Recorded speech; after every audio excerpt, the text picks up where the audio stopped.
Hello world, it's Dave. I wanted to do another reading is important video. I've finished up a couple books recently, but kind of at the top of my mind right now is this one that I finished up, and it's a sci-fi book. It's called Hyperion, and then the one that follows it is called The Fall of Hyperion. And this is just a crazy example where when you're going to read something, how you cannot help but have expectations. You know, when you're going to read a sci-fi book, you think that the focus of that is really going to be, crazy technologies and aliens and all this kind of thing. And Hyperion is a book that I would say still, it might be about that a little bit, but it more shocks you with what you didn't expect. And the whole basis of it, the best example I can have for this is that the title is Hyperion, right? And Hyperion, you're like, that's the most sci-fi name you can imagine. I'm like, that's just like some planet or something he's talking about.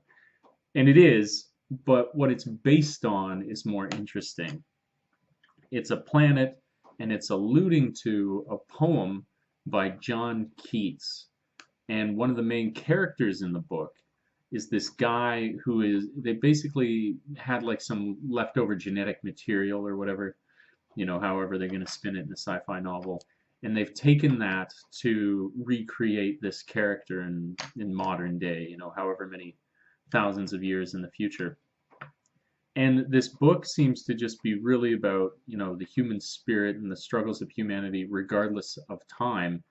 And I thought that that was absolutely fascinating when you go in expecting like a big space opera and exploding ships and stuff like that, but instead you get this kind of like psychological profile of one of the world's oldest poets put into this new context.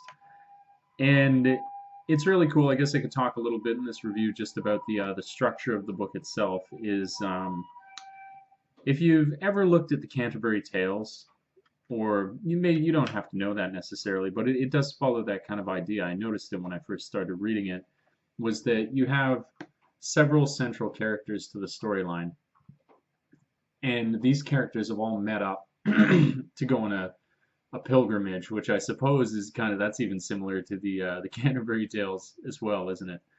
Um, and each one of them is representative of some different lifeline through this world. Whether it's a scholar, or you have a poet, you have the military guy. And the way that the story unfolds is that they've all met up to go on this pilgrimage together, but they figure that they'll better understand why they've gone on this pilgrimage together if they recount their past experiences that they've had. And so then the story keeps flashing back and forth between their old experiences and coming back to the central point in time where they're slowly moving forward, excuse me, as well. And it's fantastic in a day and age where I'm constantly, at least, you go to movies and you read books and stuff, and you're like, man, where's the really cool plot? Where's the character development? This book delivers on every single level. You end up caring deeply about each one of the characters. They have incredible self-contained stories. I would say that the stories in and of themselves, the individual stories, could have been little books. He could have just had it be that he wrote little novellas, but then he's interwoven this greater narrative behind it, which is that much more impressive. And I don't know if I mentioned it, maybe I have, but the name of the author is Dan Simmons. And the guy is, when I was initially starting to read it, I was like, oh, finally a book I don't have to look up every third word. And it wasn't true. This guy is a titan when it comes to his diction, his variety of words and his implementation of them. It's beautiful, It's he poetry is very much the topic a lot of the time throughout the book, but I would say that the writing in and of itself again is a form of poetry. It's just so well written. So if you're thinking about, I guess that's how I'd kind of segue this. If you're thinking about, maybe trying something different, maybe you often read a particular genre of books that you enjoy and you want to shake things up, this would be a fantastic place to start, because if you want to try something new like reading sci-fi, but you don't necessarily want to go with that, just a million different species and like they're always in spaceships. This deals with just some real human elements, the human experience without going quite to the space opera level. And it's amazing, and I guarantee you will not be let down. Whether it's the plot, the character development, the action, the guy delivers in every single section that he possibly could. It was incredible to read. By the end of the second book, I was just blown away. I was drained by the gravity of it, by the grandness, the grandeur, the just how good the plot was. Really, it was a strong start and then a finish that really delivered. Absolutely fascinating.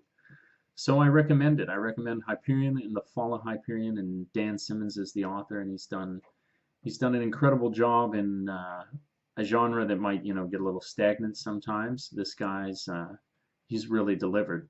I guess a final note could be that this book was written in 1982, and now that I look into it a bit, I see that everybody says it's considered one of the greatest of all time.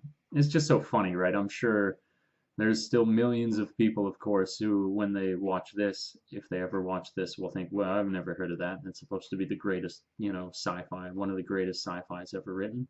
But apparently it is, and now finally, to get to the end of it, I can see why. So that's my little blurb for today. I want to keep this one short. You can, of course, look up more reviews and stuff, but I think I make the point. I give you a little bit of the structure and why I enjoyed it so much. So there it is. If you enjoy this recommendation, I'm going to be making more. I'm always reading more books. I just finished. If you want to, this is now going away from this, but you want to like read a dark book, read the God of Small Things. Oh, I feel like I survived that book. Now I'm on to some other stuff.